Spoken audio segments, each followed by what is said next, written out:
Hi అండి.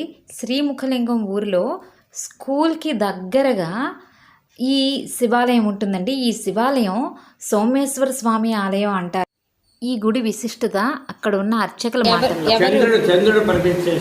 చంద్రుడు ప్రతిష్ఠించారా?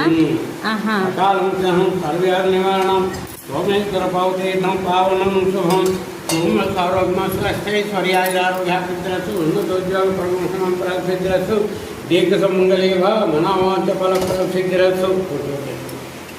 భోగానికి ఏర్పాటు చేయండి. లింగం శ్రీముఖలింగంకి మధ్యలో ఉన్నది భీమేశ్వరుడు, భీముడు ప్రతిష్ఠ చేసింది. ఇది సోమేశ్వరుడు, చంద్రుడు ప్రతిష్ఠ చేసిన విగ్రహం. భీముడు ప్రతిష్ఠ చేసిన విగ్రహం. ఇది ఎన్ని సంవత్సరాల పూర్వం ఉంటుందండి? 2000 సంవత్సరాలని గ్రంథాలు చూపిస్తున్నాయి. 2000 సంవత్సరాలు. ఇప్పుడు అక్కడ పెద్ద శివాలయానికి వీటికి ఏమైనా సంబంధం ఉందా? సంబంధం లేదు. ఎవరితో ఆగదు.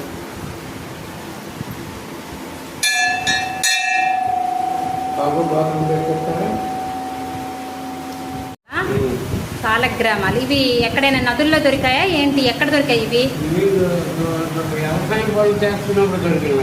వ్యవసాయ పనులు చేస్తున్నప్పుడు దొరికిన సాలగ్రామాలు. వాటిని తీసుకొచ్చి ఇక్కడ పెట్టారా? వీటిని డైలీ మీరు పూజ చేస్తారా? అంటే అభిషేకం అలా చేస్తారా? వాటికి కూడా చేస్తారు. రుద్రాభిషేకాలు పంచామృతాలు, నెయ్యి, పాలు, పెరుగు ఇవన్నీ ఇది కదా. అందుకు వెంటనే మళ్ళీ శుభ్రం చేస్తారు. ఈ వీడియో మీకు నచ్చితే subscribe, like and share. Thank you for watching.